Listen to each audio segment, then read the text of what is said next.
This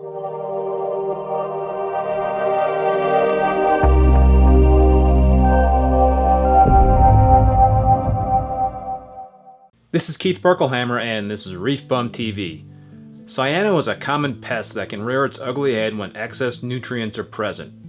It is often referred to as a form of algae, but is actually a bacteria. Cyano is short for cyanobacteria. In most instances, the best remedy is to increase flow, siphon out what you can, and abide by the rules for nutrient control by performing regular water changes, using a good skimmer, avoid overfeeding the tank, have a good cleanup crew, and remove any detritus that might collect in the tank or sump. Cyano do rely on light since they are photosynthetic, so in extreme cases the tank lights can be turned off for 3 days to knock back a bloom.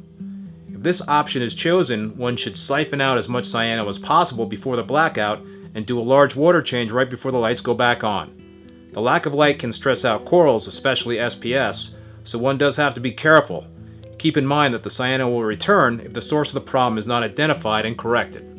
Chemical treatments are another option, but they come with large risks since they can kill beneficial bacteria and potentially cause a tank to crash. I ended up using ChemiClean on my 187-gallon tank due to a particularly nasty outbreak of spirulina cyano that would not go away despite my best efforts to eliminate it via siphoning and aggressive nutrient control. Here are the steps I took when using ChemiClean.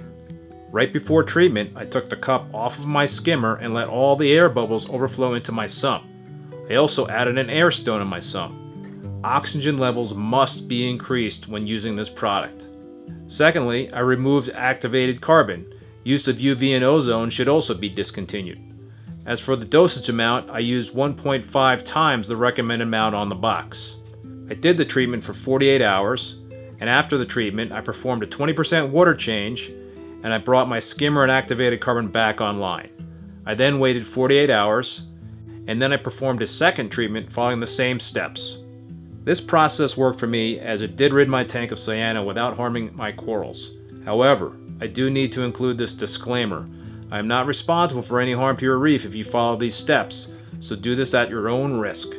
Many thanks for watching, and please don't forget to subscribe to my channel to be informed of my latest videos.